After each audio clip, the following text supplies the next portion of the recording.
Good morning. Welcome to the Unitarian Universalist Congregation of Flint.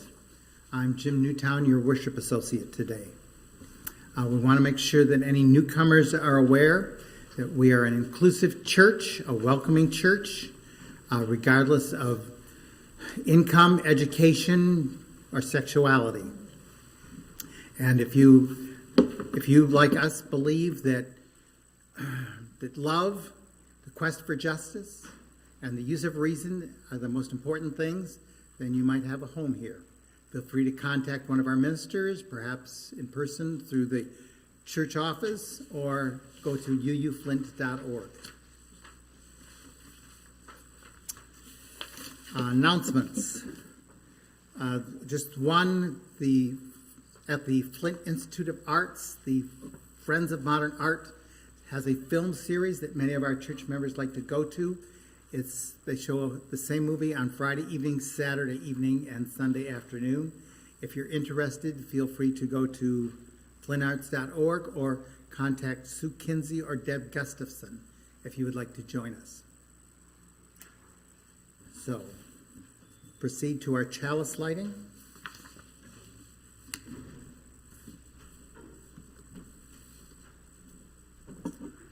We light this candle for the sixth principle of Unitarian Universalism, the goal of world community with peace, liberty, and justice for all.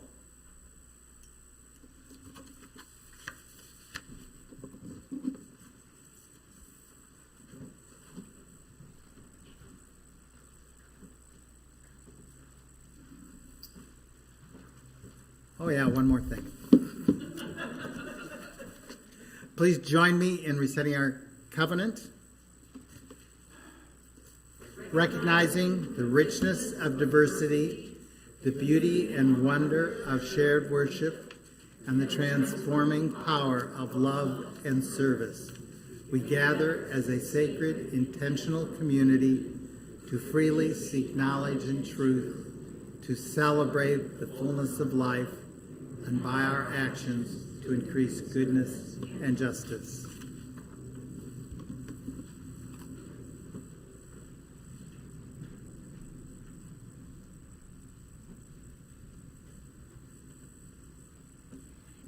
Good morning.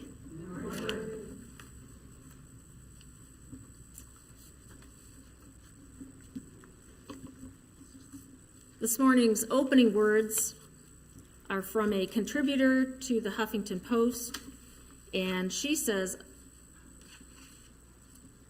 "This is with apologies to Edgar Allan Poe, the Craven. Late October in my kitchen for some sugar I was itching, and I knew with satisfaction there'd be behind my pantry door. Though I should be upstairs sleeping, here I was downstairs creeping round my kitchen, no one peeping as I tiptoed across the floor. Nothing stirring, just me creaking, sneaking softly across the floor for one Kit Kat, nothing more. All those candies so fantastic bulging from those bags of plastic thrilled me, filled me with a crazy craving that I'd felt before. So that now, to satisfy it, I ignored my sweet-free diet and let appetite run riot, scarfing Kit Kats by the score. I let appetite run riot, crunching Kit Kats by the score, till the bag held nothing more. Deep into the closet, peering long, I stood there, persevering, craving, raving for the chocolates that lay waiting by the score. Kit Kat, Crackle, even Score bars, Hershey's, Twix, and many more bars. One by one they disappeared as through the bulging bags I tore. Milky Way's Three Musketeers, their wrapper spilled upon the floor. Then just wrappers, nothing more. Back upstairs, I started heading, something deep within me, dreading what I'll have to tell my kids and those who'd knock upon my door. What excuses would deceive 'em? Lies I'd tell, who would believe 'em? How explain my thieving of the candy bought mere days before? Then it came I'd simply blame my faithful fellow carnivore. 'Twas the dog she'd poached before. Satisfied with this solution, plotting now its execution, up I headed to my bedroom with a vow I firmly swore. Next year would this mom be buying gobs of candy and then lying and denying my own role in its depletion yet once more? Dare I tempt my will again with bags of chocolate, bars galore? Quoth this mother, nevermore.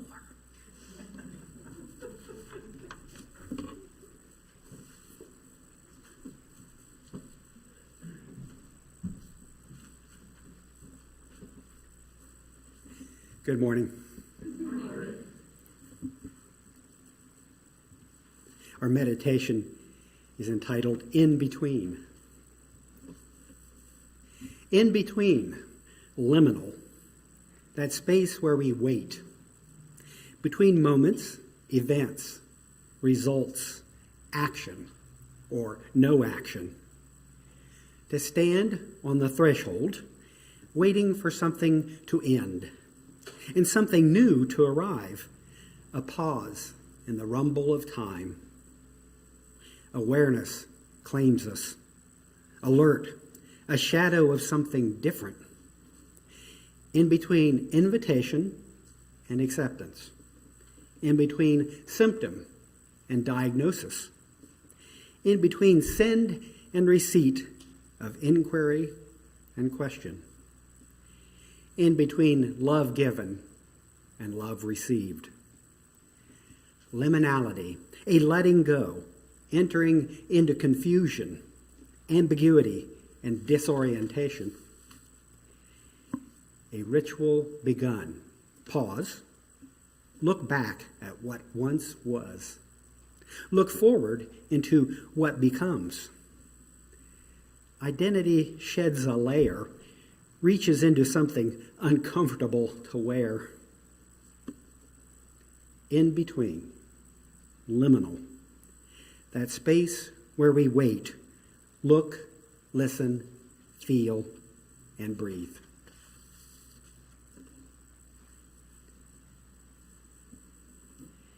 As we sit in silence today, let us reflect on the many gifts we have to offer to bring grace and peace into our troubled world.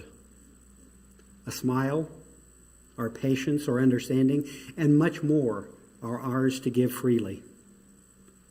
Let us pledge ourselves to greater service in the week ahead.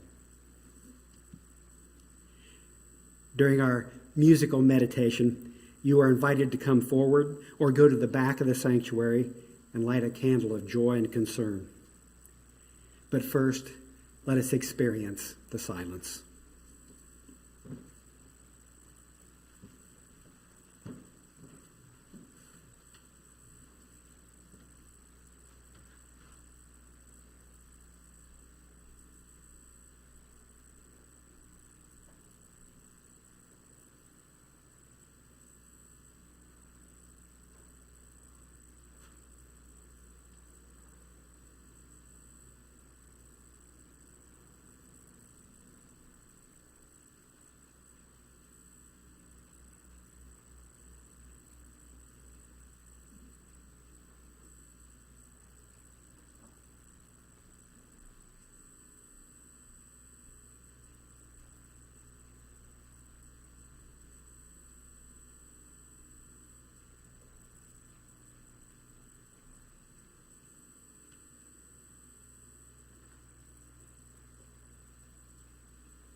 Dr. Margie Kerr teaches sociology at 2 universities and is considered a scare specialist.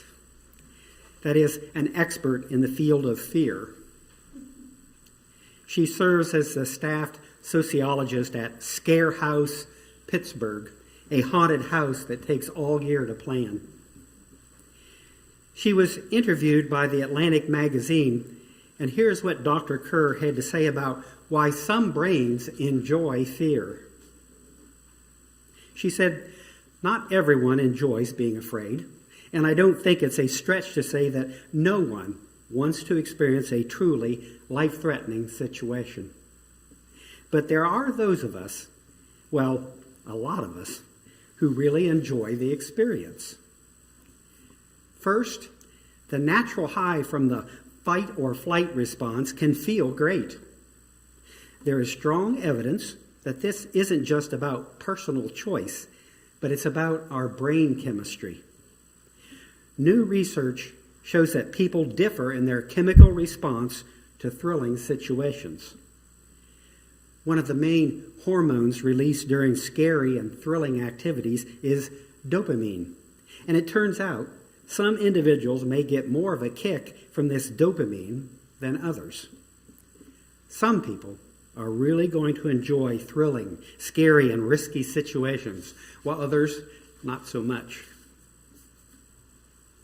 Lots of people also enjoy scary situations because it leaves them with a sense of confidence after it's over. Think about the last time you made it through a scary movie or through a haunted house.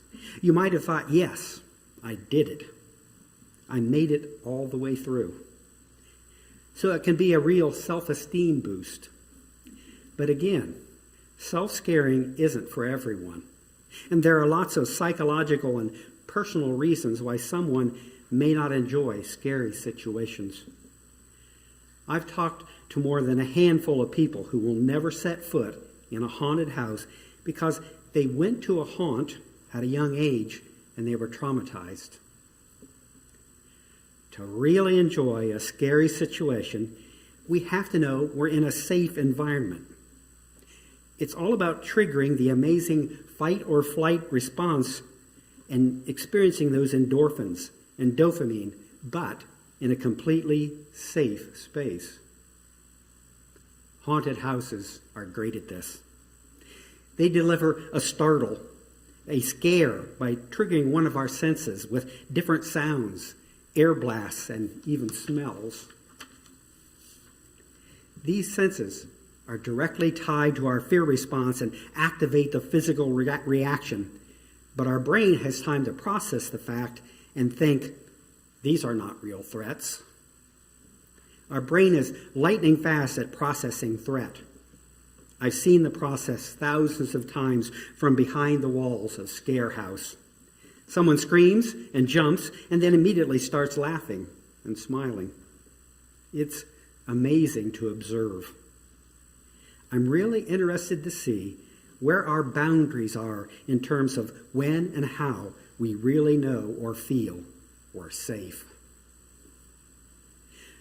One of the reasons people love Halloween so much is because it produces strong emotional responses, and those responses work to build stronger relationships.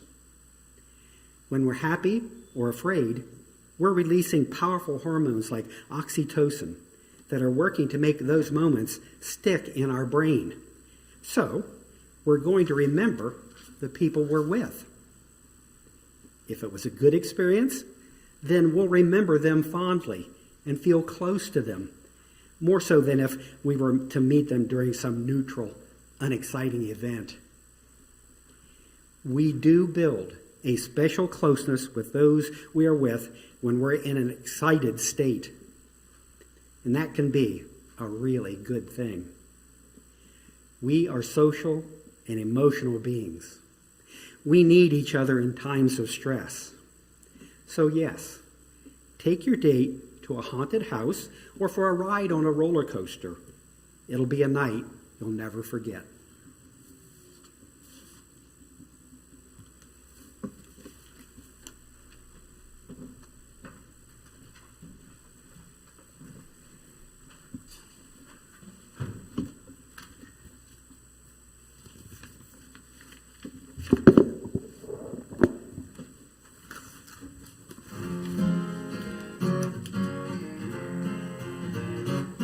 Mr. Metro Moon, the meek mundane, set sails on seas of cellophane, map the mists of mold membranes. Our friends will say, Auf Wiedersehen, might be howling on all fours or strolling naked out of doors.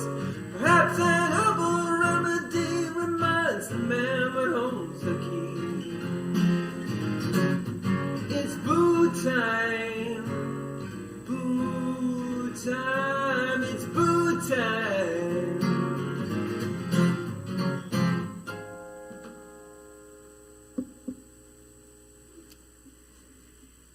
This has always been my favorite time of year. I love the incredible hues that are manifested in the oaks and the maples. I enjoy decorating, dressing up, and watching as many horror flicks as possible. Many of us are attracted to the mystery also that surrounds Halloween, a time when we like to think that we have a little control over things that go bump in the night. And our fascination is not new. For centuries, the days around Halloween are thought to be magical, when we stand at the threshold. The ancients called it a time which is no time. The Celtic tribes marked the beginning of a new year and the coming of winter on November 1st. But October 31st was the festival of Samhain, the Lord of the Dead.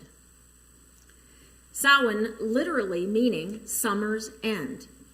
And it was a time when the souls of the ancestors were believed to return and mingle with the living. Now, some spirits were bent on mischief or evil, so people wore masks to scare them, and they also lit fires. This, of course, was the beginning of our traditions of bonfires and costumes on Halloween. Now, since the spirits were between two worlds on Samhain, it could also be dangerous.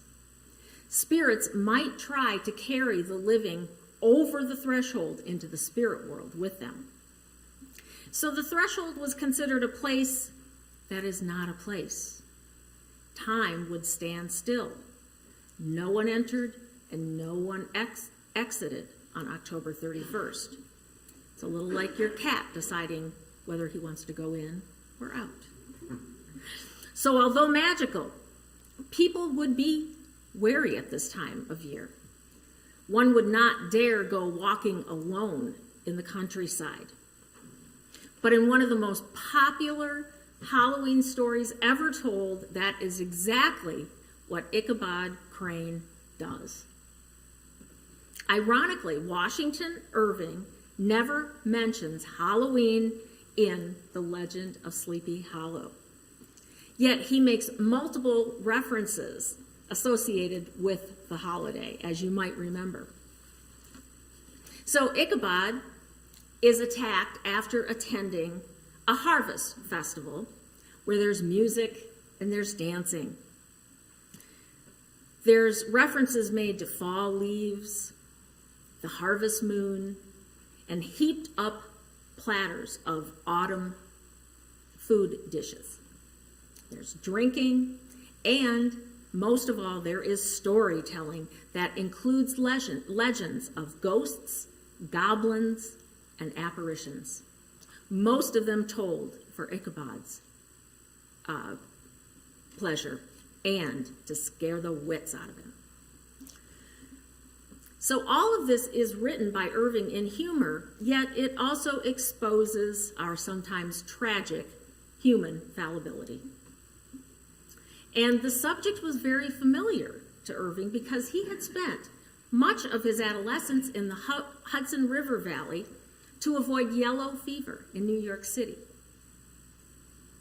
He once recollected that because he had wandered that countryside, he knew every spot where there was a murder or a robbery or where there was a ghost. His popular Gothic tales reflected the stories he must have heard as he was a teen. But not everyone appreciated Irving's nostalgia or his comedy. Our own Emerson thought Irving's prose was without intellectual depth.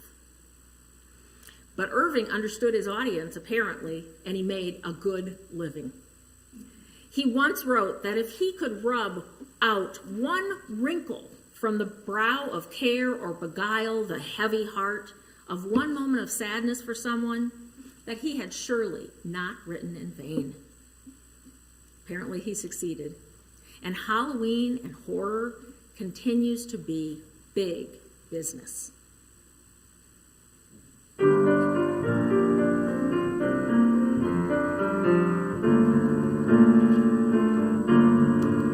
Come to me when you're lonely. Come to me when you need someone new. Come to me when you're restless. 'Cause I've got something just for you. Just for you.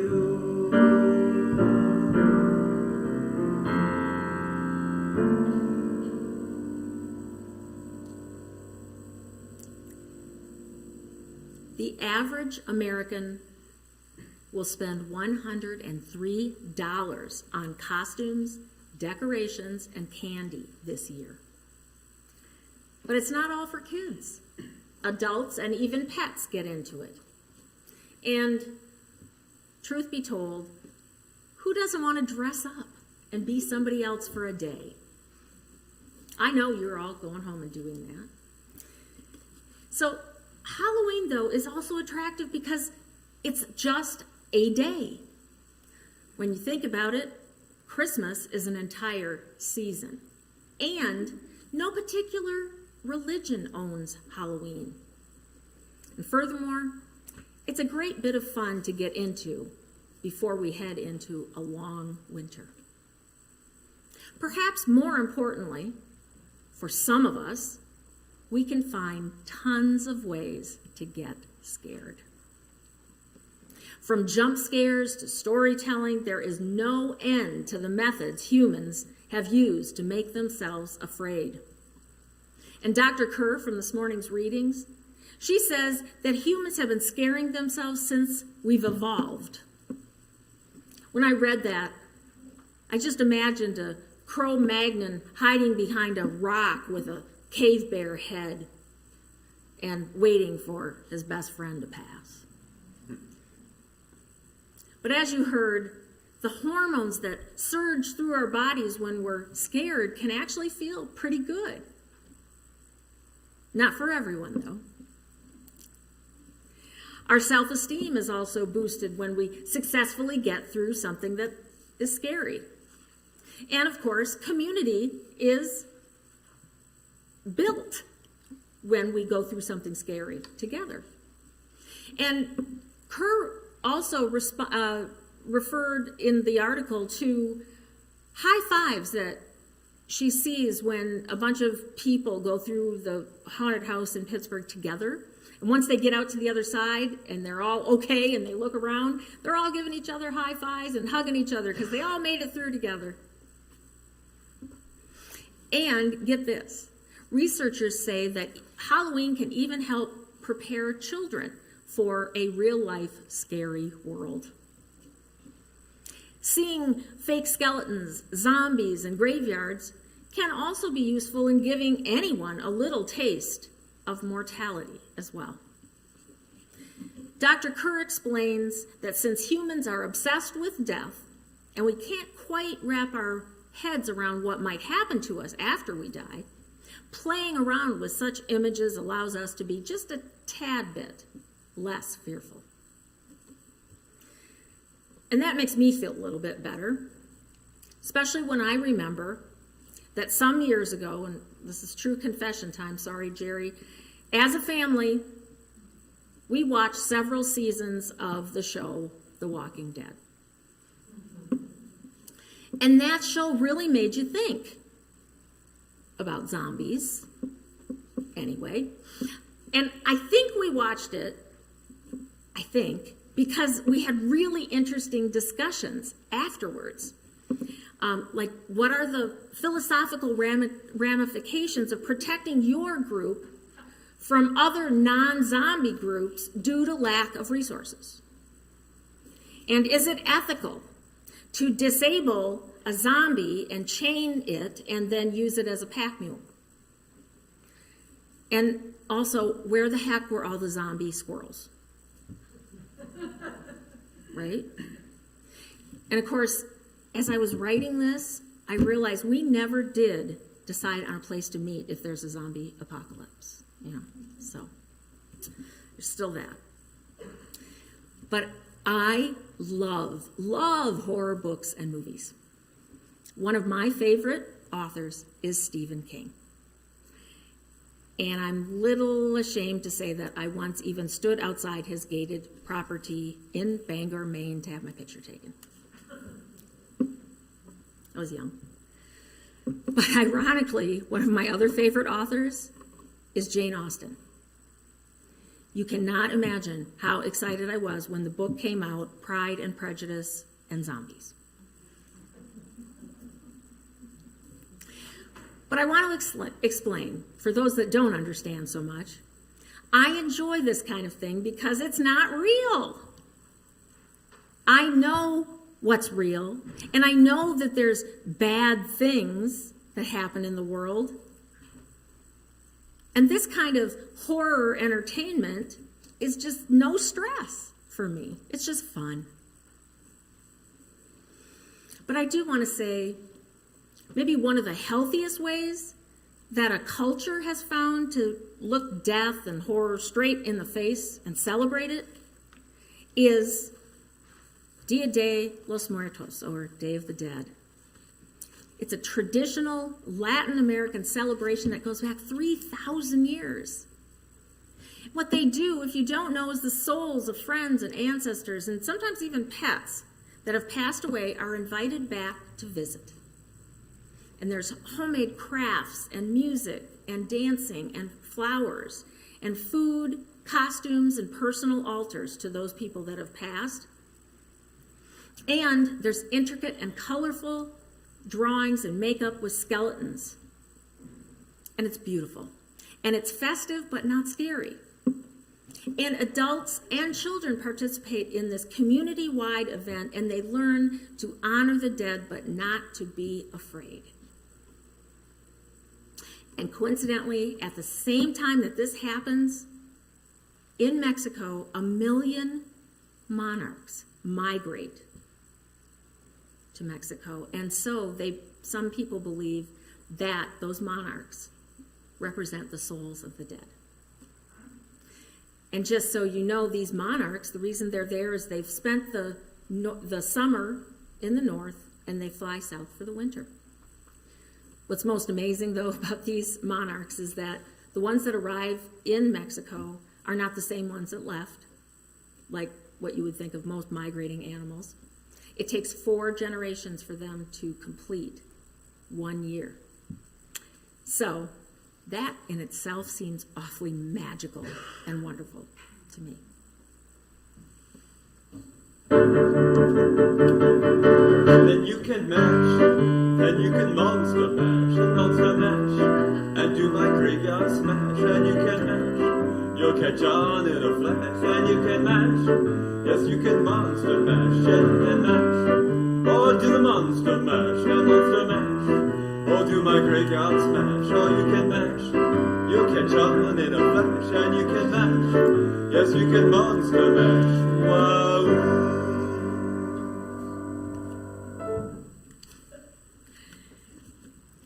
Now you might remember that we never really know what happens to Ichabod Crane. We only read that on the bank of a broad part of the brook, where the water ran deep and black, was found the hat of the unfortunate Ichabod, and close behind was a shattered pumpkin. Well, the headless horseman carries a pumpkin while he looks for his head in the story. Having jack-o'-lanterns helps secure the story as a classic Halloween tale.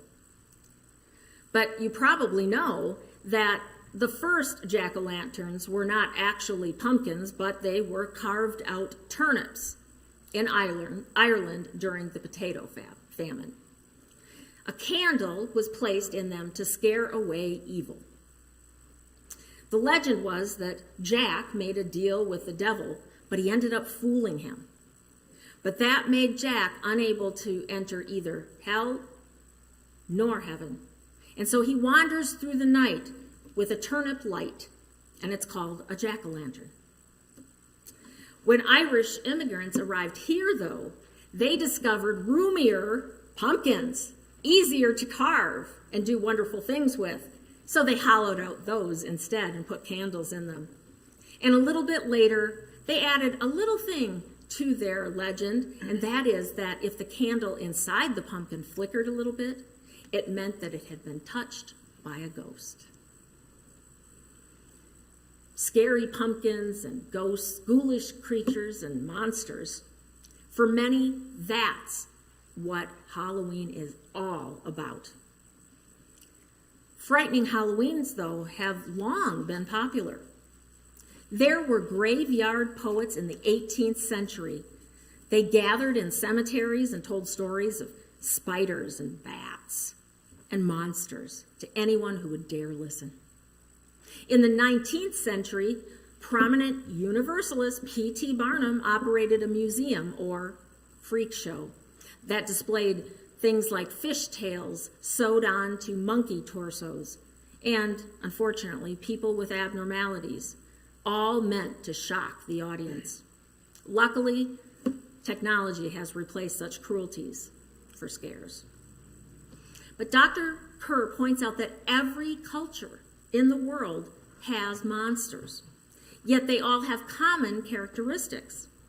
The monsters will defy the laws of nature, and they've either returned from the dead or they are non-human or semi-human.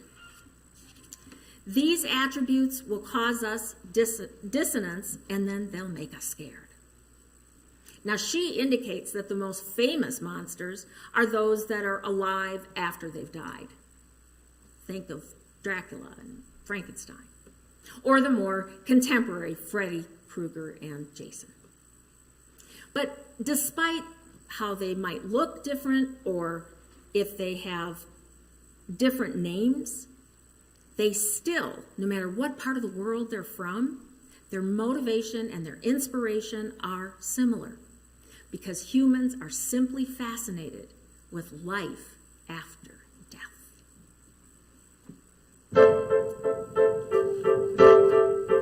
I put a spell on you.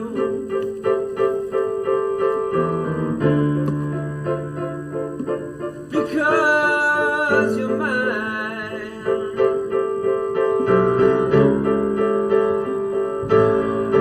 You better stop the things you do.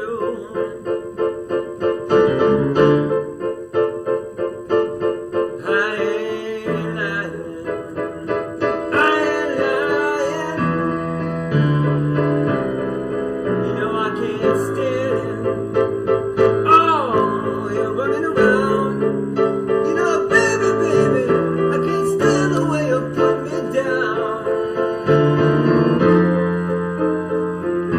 That's why I put a spell on you.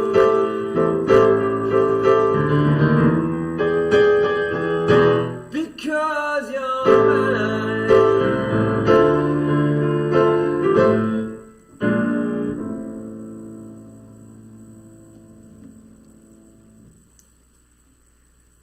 Washington Irving's very strict Presbyterian father insisted on prayers and reading the Bible every day.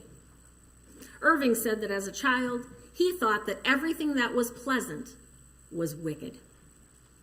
Perhaps that influenced him to make fun of superstitions. But there are people who take ghouls and ghosties very seriously. Many early Europeans began associating Samhain with witches, night creatures, and ghosts. Bobbing for apples, roasting nuts, and making cakes had been ancient ways of telling fortunes, and it was thought to be the work of the devil. So eventually, Christians turned those things into their own traditions and started using them at parties. But the hysteria about evil continued for hundreds of years. And the Christian response to Samhain came in the form of two new Christian holidays. First, the Feast of All Souls, which was a Mass on November 2nd, was started in the 7th century by monks who wanted to pray for deceased community members. And then in 835, Pope Gregory IV marked November 1st as a feast day for saints. And it used to be that same feast day was in May, but guess what? Food is easier to obtain after the harvest, and so November made sense anyway. Eventually, that became the celebration for all saints in the Anglican and Catholic Church. Of course, this didn't really stop people from celebrating Samhain, but those that kept it were not Christian, and sometimes they had to do it in silence so that they weren't persecuted. But that didn't stop some people from persecuting people who were celebrating. And some people were identified as witches. And of course, as you know, in the New World, that led to many executions. Now today we might think some of this foolishness is over, but there are still schools today, even public, who refuse to have Halloween parties because the holiday is thought to be akin to devil worship.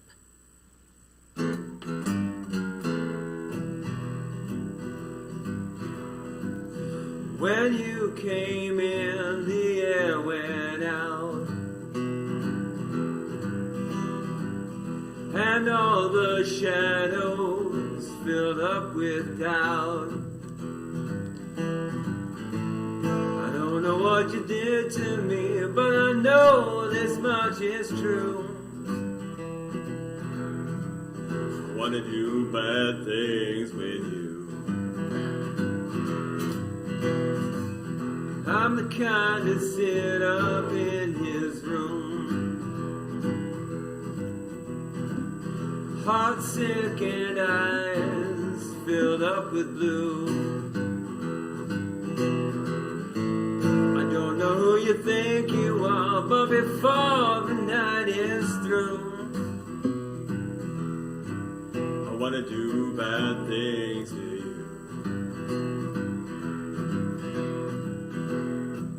I wanna do bad things to you.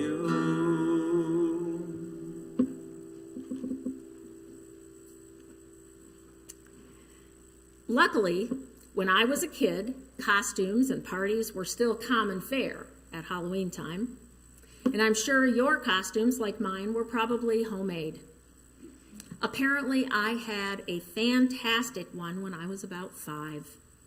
So good, in fact, that upon looking in the mirror at my witchy appearance, I let out a blood-curdling scream and would not go trick-or-treating. It does not look so scary today. Of course, originally, masks and costumes were worn not to scare the wearer, but to scare off the spirits who wished to do them harm. Because there was a fine line between welcoming your departed ancestors for a feast and making sure they went back from where they came from. Skeletons and ghosts are associated with the holiday as representing the dearly departed and have continued to be some of the most popular costumes even today. How we got from wearing of costumes and asking for candy is a bit tricky. First, the urban poor in America began vandalizing cities on Halloweens out of frustration. Storefront windows were broken, sometimes the stores were looted, and cars were overturned. In addition to that, around New Year's, there had been a tradition of people going from door to door to collect food for a feast. And it was bad luck if you were not generous enough to the people who came to your door. So a few organizations got this great idea, including an organization like Boy Scouts. During the Depression, they thought they could stop the Halloween vandalism if they combined that New Year's tradition of getting food for a feast and having the kids not try to play tricks or vandalize people, and they introduced trick or treat. What they did is they said, go door to door, yes, but ask people for treats from their neighbors rather than destroying property. It worked. People were happy to pass out some sort of inexpensive treat, usually homemade in the beginning, rather than having to deal with damage they'd have to fix the next day. Well, these are just a few tidbits on common Hollywood too, Halloween traditions, and I hope you learned something. But I know that there is one last question on everyone's mind. How many pieces of candy corn are made every year? 9 billion. And they're fat-free, but they're not vegan. And the most popular candy given to trick-or-treaters today is, I'm not good with drums, Reese's Peanut Butter Cups. Thank you. Please join in this little chorus response. It's on the back of your order of service. It's real easy. I promise you'll pick it up quick.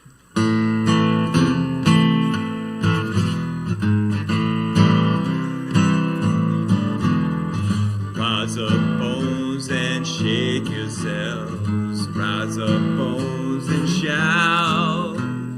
Rise up, bones, and shake yourselves, for life's gonna take you out. Let's all try that. Rise Rise up, bones, and shake yourselves. Rise up, bones, and shout. Rise up, bones, and shake yourself, for life's gonna take you out. Look at here. Voodoo girl, she's a beauty. She got me under her spell. No one round here can pass the time without going straight to hell. Let's hear you sing it now. Rise up, bones, and shake yourselves. Rise up, bones, and shout. Rise up, bones, and shake yourself, for life's gonna take you out. Well, jazz be drifting through the quarter. Spirits need to get some too. Bloody bones keeping all them tones, cold strolling down the avenue.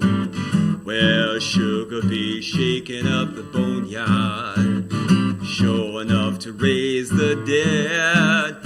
We're all jig-jagging past the midnight hour, gonna make you lose your head. Rise up, bones, and shake yourselves. Rise up, bones, and shout. Rise up, bones, and shake yourself, for life gonna take you out. We're all bones in the drift together. To the flesh we all shall rise. See the entourage of the Gobonage, how it truly sanctifies. Rise up, bones, and shake yourself. Rise up, bones, and shout. Rise up, bones, and shake yourselves, for life's gonna take you out.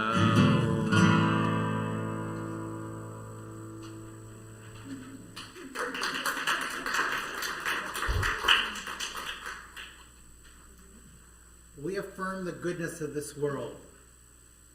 Maybe a good thing to think this time of the year. We share our joy for life and stand on the side of love. We share our talent, time, and treasure to continue being a liberal presence in this community. We invite you to join us as we take the collection by placing your offering in the basket in the back of the church as you leave, or by an online gift at uuflint.org. Thank you.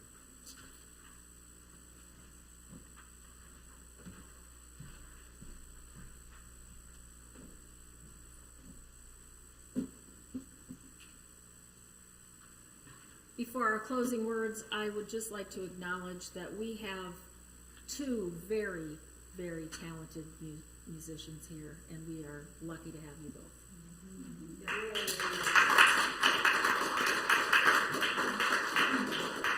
To have two is amazing for the silent congregation.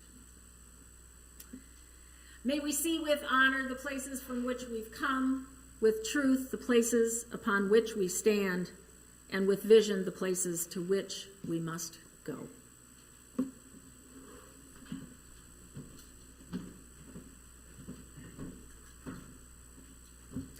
And let us extinguish our chalice. We extinguish this flame, but not the light of truth, the warmth of community, or the fire of commitment. These we carry in our hearts until we are together again.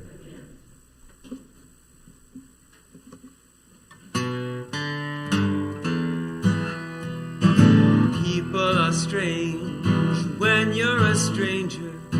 Faces look ugly when you're alone. Women seem wicked when you're unwanted. Streets are uneven when you're down. When you're strange, faces come out of the rain. When you're strange, no one remembers your name. When you're strange, when you're strange, when you're strange. People are strange when you're a stranger. Faces look ugly when you're alone. seem wicked when you're unwanted. Streets are uneven when you're down, when you're strange. Faces come out of the rain when you're strange. No one remembers your name when you're strange, when you're strange.